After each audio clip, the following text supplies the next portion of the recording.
Hello mga ka-printer, ang share ko sa inyo kung paano mag-back-to-back print gamit ang Adobe. So, start na tayo. Bali, una, kailangan mag-save ka muna ng image using PDF. So, sa Canva, ang ginawa ko kasi is isinib ko tong back ko. The 1, 2, 3, 4. Save ako ng 10 back.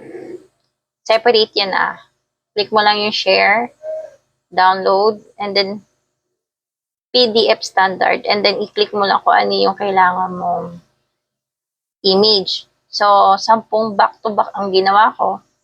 And then yung front ko, ito, yung mga picture na yan, yung mga image na yan.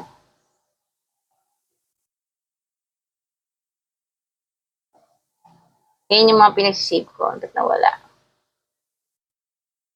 So, yan yung mga image na yun, yung mga pinagsisave ko.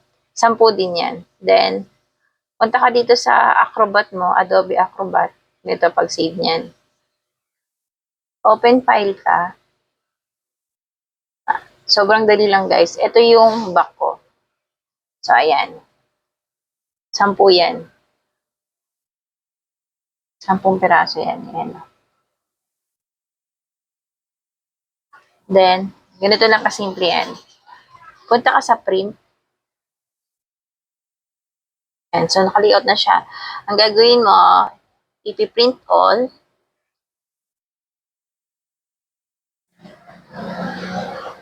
Click mo lang tong multiply. And then, edit mo siya. 2 columns. Custom by 2 by 5. So, 2. And then, tigpa 5. Yes. And then, portrait. Syempre, naka-portrait siya. Then, print. So, wait. Print natin.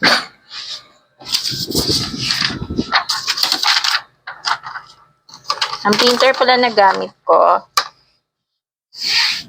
is Elter 3210. So, ayan. Start na tayo mag-print. So, hindi ko na muna binago yung settings niya. Plain. Sa properties niya, A4 size, plain paper, standard lang. Kasi mag-practice lang tayo. Para may mapakita ko sa inyo.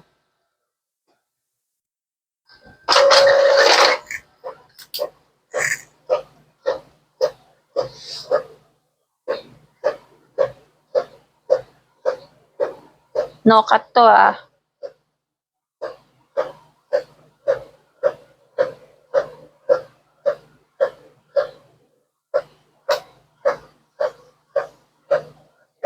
Okay. So, ipi-flip lang natin siya. Then, lagay natin sa box. Then, ready na natin siya sa pag-print. Print naman natin yung second. So, ito siya. 10 pieces din siya. Then, makikita mo 10.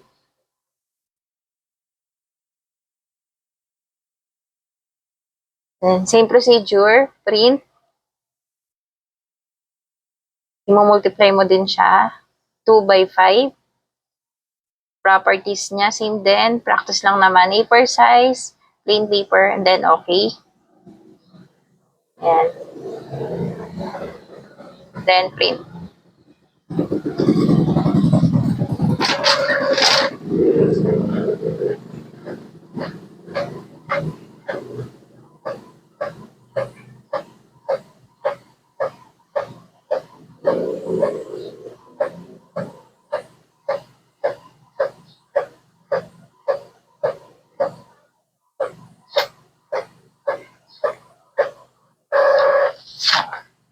Tingnan natin sa liwanag kung may sablay. Ayos, diba? So, yun guys, kung may natutunan kayo sa aking video, baka pwede namang mag-comment kayo kung taga saan kayo para malaman ko kung hanggang saan umabot ang video ko. At comment lang kayo kung ano pa yung mga gusto nyo matutunan. Thank you for watching!